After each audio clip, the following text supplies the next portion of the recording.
Arrow season 2, episode 8, titled "The Scientist." This is the first part of the mid-season finale, and it was really good for leading up to some of the crazy events that are gonna happen. Obviously in the mid-season finale, both for current time as well as some of the stuff that happened in the flashback scenes. But one of the biggest things in the mid-season finale is the fact that we get Barry Allen, who is the Flash, and when they first had the promo for it after last week or 2 weeks ago with the episode, I didn't know he was going to be in it until I think last week when they had like a full commercial, and it was like this will be solved in the Flash or whatever, and they said I'm Barry Allen and stuff, and I was like, that's amazing. We're gonna get to see the Flash, but in this, the biggest question that comes up is, does he have powers or does he not have powers? Because he hasn't done anything, and he hasn't they haven't even hinted at it, like where he gets somewhere fast or he does this or does that, like he's catching trains and stuff. And I was like, is this like I'm trying to be human and not use my powers for some reason, which I've never heard of Flash ever doing that, but this could easily be their own thing where it happens like that for some reason.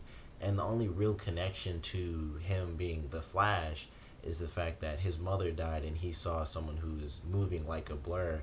So it made me think somehow this connection is gonna kind of be like it's him somehow in some way, because I was looking up the character to try to figure out, like I know about his powers and stuff, and I was thinking maybe he'll get powers. So how did he get his powers exactly originally? And of course they kind of changed it up with like the new 52 and stuff. But I guess another reference is kind of like a lightning bolt is kind of how he got his powers, and they had like a random lightning strike in the episode. I thought like, why did that happen? And it wasn't important, and I think it was just a reference to that's kind of how he got his powers initially. So I don't know if he'll like have powers or if he'll get powers in the next part, and he might not even get them next part, but he could easily be in this, in the rest of the season. Who knows? Or at least in a couple of episodes, and he might get powers and then actually become the Flash. But in this, even without powers, he was a really funny character. He was kind of cool. I love the jokes for how he just looks really young, because he does. And like when they first see him, I always like, do your parents know you're here and stuff. I thought that was just really funny. But Barry and Felicity, they bond because they're both like the super nerdy characters, so they like each other. And we get like Barry's backstory with his mother having been killed, and his father was blamed for it because, of course, his mother's death was due to someone else who has like superpowers. Excuse me. So it's kind of cool to get that little backstory, and he's going around trying to figure out or get involved with all of these supernatural sort of cases, because he thinks if I can figure out one case, maybe it'll help me get closer to freeing my father from life in prison. So that was really cool too, that he has this sort of emotional drive to it, and it's not I have superpowers, so I'm gonna try to stop other superpowered villains like a normal superhero. It's just I dealt with something that got my mother killed and my father put in prison for life, and I know that it was something that couldn't be explained. So that's kind of how I'm gonna go through my life dealing with it. But it was great to see him in it. Like I said, love the character. But the actor played him well. He was just a funny character. He's the guy version of Felicity, so of course they bonded, and it was just funny. But there are a lot of other storylines in this that were really good too, and obviously the big one is Brother Blood having, like the first person who actually survived, this kind of serum, is going out and stealing a centrifuge, which was used to basically make more of the serum, and I assume it's going to be, some of his blood, and just testing other people's blood. That's why he stole so much, and to try to figure out, who could survive this and who couldn't, instead of just grabbing random people and just killing them off. They're gonna, they kind of got the one guy who lived, so they get all of his blood type and see exactly what's, helping him survive. But that was a cool, storyline, and I loved how it actually connected to so many different parts of the of the episode. Like, it was the main point of the flashback where they were really getting into, finding, I can't really say cure, I guess the serum in general. So it was kind of cool that they were getting into that point, and that's where they got in the end of the flashback, where Slade, basically injects it, and of course he survives, and you can see that in the preview. But also I knew he did because of some of the dialogue from earlier episodes. But they were getting into that, and then of course, Roy helping out his friend Sin, and her missing friend. It was cool how that also tied into the main story, and I love what Oliver did. It was kind of crazy to see that happen, but when they meet up and Oliver won't tell him anything because there's no point in really letting him know all of this information. Roy's like, well, I'll just go out. I have friends. You can't stop us. And then he just shoots him in the leg with an arrow. And I thought that was a fairly intense move to say the least. But he did stop him, and it's gonna be interesting to see how that plays out because the first thing I thought after it's insane he shot him in the leg was what's he gonna say? Like he has an arrow in his leg unless he just pulls it out, and even if he does, is he just gonna say like, oh, this random thing happened, like I got shot in the leg or something? Because he kind of has to explain that to somebody. Obviously, it would be Thea, but he kind of has to explain it. He can't just say, oh yeah, the vigilante shot me in the leg for this reason. So I'm curious to see if he'll actually tell her what happened or if he'll kind of make up a lie and kind of hold things off for a little bit. But either way, I think it'll lead to some pretty good moments there. It'll most likely lead to him telling her, I believe, because they already went through him hiding it from her that he was going out and being a vigilante and fighting people.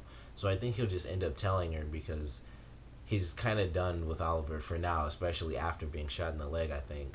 So it'll be cool to see kind of how he veers off on his own path again, but he might do it in a much smarter way. One of the other great things, of course, the Malcolm Merlin stuff and him, how he was kind of cast out because of the League of Assassins, and Moira learning about the League of Assassins and telling Ra's al Ghul, he's still alive. I love how she kind of played that against him. I thought that was really cool. It's kind of devious and genius on her part, and it kind of made her seem like an evil genius, but it was obviously for a good reason.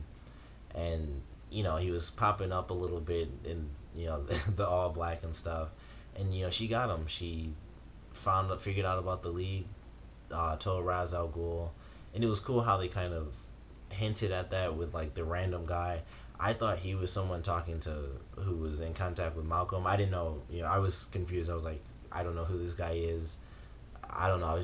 I assumed he was talking with Malcolm about the whole Thea thing or whatever. But it turns out that was sort of a middleman for Ra's al Ghul. So Malcolm's gonna be on the run, and it didn't exactly close him off from the show because he even says himself, this isn't over.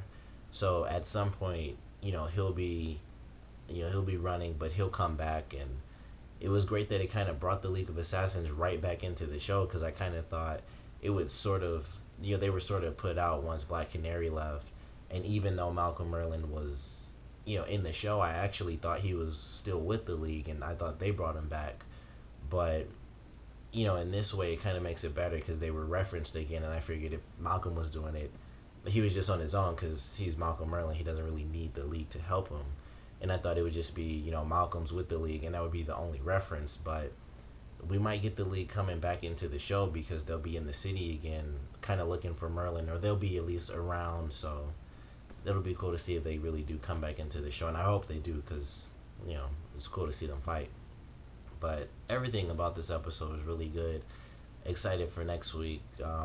Love the ending fight, where Oliver just gets destroyed. And, this was kind of his first actual supervillain, which I really thought about, where he fought someone who's actually just, wasn't just like, oh, I have these really cool skills or this or that. This was someone who's just super strength. Like, he has, like, muscle tension that's almost like concrete, like Felicity said. And, he just punches him and stuff, and he's fighting, and Oliver's doing great at first. And it was like, it only takes 3 punches, because as she said, with him, his muscles being like concrete, concrete punches you once or twice, you're kind of out of it, and then he kicks him up into the ceiling, and then knocks him into like the barrels and stuff before he even hits the ground.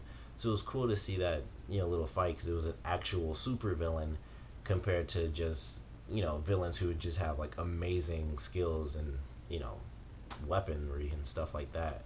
But love this episode. Can't wait for next week. I really do hope we get to see Barry Allen with powers, but I really don't think that's going to happen. But comment below, let me know what you guys thought of this episode. Favorite parts, least favorite parts. I guess for next week, how do you guys think things are going to go as far as the current story and the flashback story, because I'm curious to see, since everyone came in and they're kind of busted, is Slade the one that Oliver ended up having to fight in the end because he kind of went crazy from the drugs, or how did that go?